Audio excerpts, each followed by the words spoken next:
mendekatinya. Diam-diam ia mencoba mengikuti nenek Malsun yang tiba-tiba berlari darinya menghilangkan jejak. Tiba-tiba nenek Malsun sudah berdiri di belakang produser ini dan mengetahui pria itu sejak tadi menguntitnya. Produser musik ini mencoba membujuk nenek Malsun untuk minum-minum bersamanya dan mengenal lebih baik, tapi nenek Malsun menolaknya dan pergi. Tapi pria itu tidak sengaja menarik baju nenek Malsun sampai terbuka. Akhirnya ketika ada polisi lewat, nenek Malsun segera berlari meminta tolong para polisi itu. Kesalahpahaman ini membuat produser ini jadinya ditangkap para polisi. Nenek tua ini akan kembali ke rumah lama milik anaknya karena mendapatkan undangan dari cucunya. Hubungan Malsun bersama cucunya jadi dekat karena kini Malsun adalah vokalis band milik cucunya. Kini nenek Malsun kembali ke rumah ini lagi dan bertemu lagi dengan menantunya yang sakit jantung karena dirinya dulu. Ketika ibu Jiah menyiapkan makanan, nenek Malsun berpura-pura ingin melihat kamar nenek Jiah yang katanya menghilang dan beralasan ia ingin melihat untuk mengenang neneknya dulu. Jadilah Jiah memberikan kesempatan untuk Malsun melihat-lihat kamar neneknya yang sebenarnya adalah kamarnya sendiri.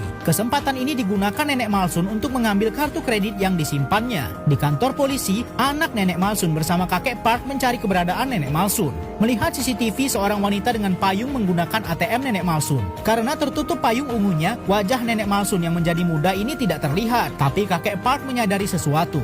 Ia teringat pernah melihat payung itu.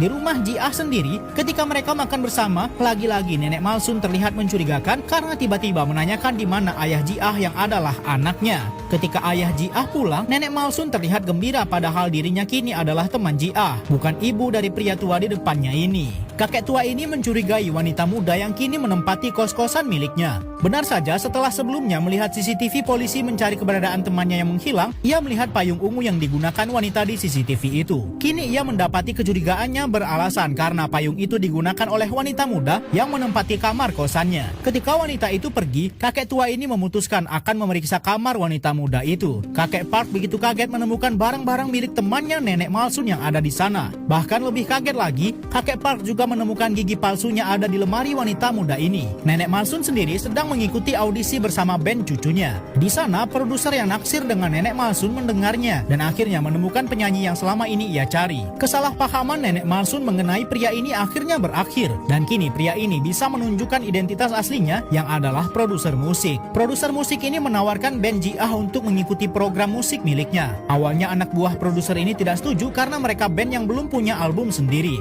Tapi produser ini bersikeras menawarkan mereka bahkan akan memberi mereka ruang latihan yang lebih baik. Malam ketika nenek Malsun pulang, ia kaget melihat keadaan rumah begitu gelap. Ia juga menemukan gigi palsunya tergantung. Kakek Park mencoba menyekap wanita ini, tapi malah berakhir diikat oleh nenek Malsun sendiri. Identitas nenek Malsun sudah terancam. Mengira nenek Malsun diculik, kakek Park akhirnya mengingat wajah muda dari nenek Malsun dulu, yang kini berada di depannya. Akhirnya baru di depan kakek Park lah nenek Malsun bisa menunjukkan rahasianya karena selama ini ia berakting menjadi wanita muda. Esoknya kakek Park memutuskan memberitahukan kepada anak nenek Malsun bersama istrinya ia sudah menemukan ibu mereka dan mengatakan bahwa ibu mereka baik-baik saja dan sedang menikmati masa sendirinya karena tidak siap dikirim ke panti jompo. Nenek Malsun sendiri mendengarnya di luar dan tidak sengaja melihat sepatu anaknya yang kotor. Ketika anak nenek Malsun akan pulang, ia kaget melihat sepatunya sudah mengkilap seperti yang selalu dilakukan ibunya. Kakek Park sendiri karena melihat wanita yang disukainya muda lagi, memutuskan berolahraga agar tubuhnya fit. Esoknya ia bahkan berdandan layaknya anak muda menjemput nenek Malsun di halte karena dirinya akan pergi ke sebuah acara musik bersama band cucunya. Tibalah akhirnya nenek Malsun bersama bandnya membawa lagu sedih yang mengingatkan dengan masa-masa sulitnya dulu membesarkan anaknya. Lagu itu membuat semua orang yang menontonnya menjadi sedih karena penghayatan nenek Malsun yang begitu dalam.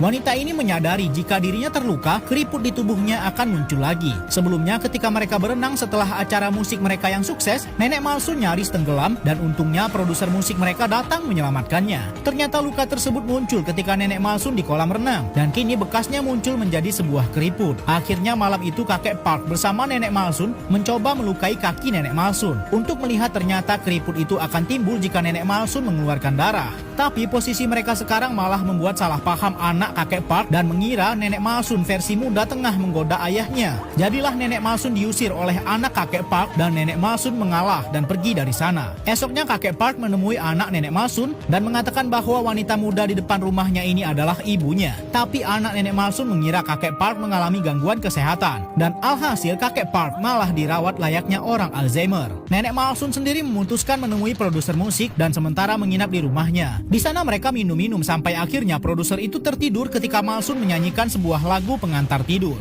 Hubungan nenek yang menjadi muda lagi menjadi dekat dengan produser musik mereka setelah suatu malam nenek Malsun menginap di rumahnya. Nenek Malsun jatuh cinta dengan pria ini, begitu pula dengan si produser musik. Ketika mengantarkan nenek Malsun ke suatu tempat, pria itu memberikan nenek Malsun sebuah pita dan tiba-tiba menciumnya. Esoknya nenek Malsun bersama band cucunya akan tampil perdana di acara TV nasional. Tapi Ji Ah yang terjebak macet memutuskan memakai sepeda akan pergi ke sana. Tapi karena ugal-ugalan, sebuah bis tak sengaja menabrak Ji Ah. Produser mendapat kabar dan memberitahukan kepada mereka. Namun nenek Malsun memutuskan mereka akan tetap tampil tanpa Ji Ah agar semua orang bisa mendengar lagu buatan Ji Ah. Nenek Malsun membawakannya dengan berapi-api sambil mengingat masa-masanya bersama produser musik yang membuatnya jatuh cinta lagi. Setelah acara itu, nenek Malsun segera ke rumah sakit dan dokter mengatakan Ji Ah membutuhkan donor darah. Tapi tidak ada yang cocok golongan darahnya selain nenek Malsun. Dan akhirnya nenek Malsun mengorbankan dirinya. Tapi kakek Park yang membawanya ke tempat tersembunyi keberatan. Karena jika nenek Malsun melakukan itu, nenek Malsun akan kembali tua. Tapi nenek Malsun bersikeras ia akan mengorbankan apapun untuk cucunya. Ternyata pembicaraan mereka didengar anak nenek Malsun yang berdiri di luar.